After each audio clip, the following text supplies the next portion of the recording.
Hello, this is Steve from Tower Genius, and want to do a quick video today, answer the question that we get pretty frequently. How much do cell phone towers pay? What kind of rent should I expect?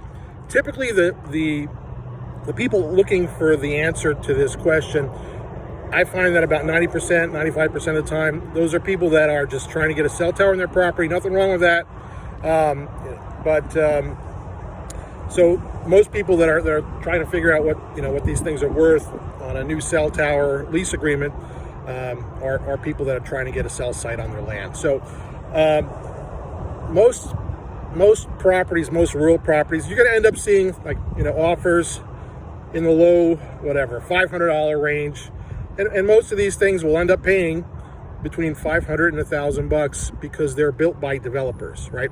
So there's only so much meat on the bone, so to speak.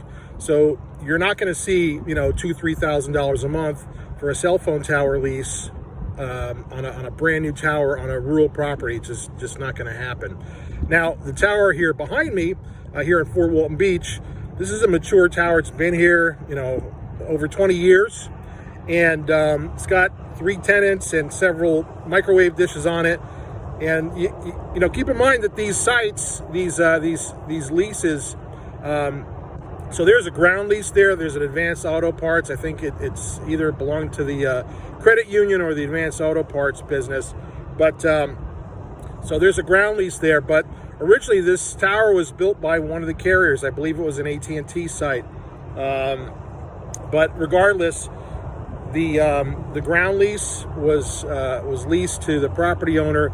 And then the additional carrier subtenants, so Verizon, T-Mobile, carriers that hopped on this tower were either paying AT&T or Crown or whoever this site was assigned over to. And they start off paying roughly around $2,000 a month, increasing at least 3% a year. And I know there's been stuff published where they'll say, okay, Crown is only doing $1,900 at 2%. There's a lot of propaganda out there. I don't know, and I believe it when I see it, right? So, but let's say the site has been increasing, $2,000 a month at 3% a year, and over 20 years, add those up and see what these things are generating. Some of the tenants might not be traditional carriers. Also, you might have some other types of technologies up there.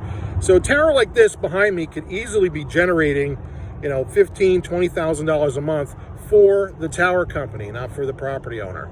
So let's just keep that in mind. So if you're trying to get a tower on your property, you can do it on your own. You can reach out and contact tower companies, tower developers, and carriers, and give them your information. Most of them have intake forms or ways to contact them about your property. We do have, and I'll put a link in the description below, because we had so many requests, we have our sister website here. We do it for a small fee if you want us to submit your information. Doesn't mean it's going to improve your chances, but it does get sent to the right places. It's called getacelltower.com. But anyway, if you're trying to figure out what these things are worth, generally you'll see offers around $500, $600, $700 a month, and those aren't great. But if you've been contacted to have one of these placed on your property, give us a call at Tower Genius at 888-313-9750, because you don't want to have an average cell tower lease. You want to have an exceptional cell tower lease, and that's the difference when you deal with us.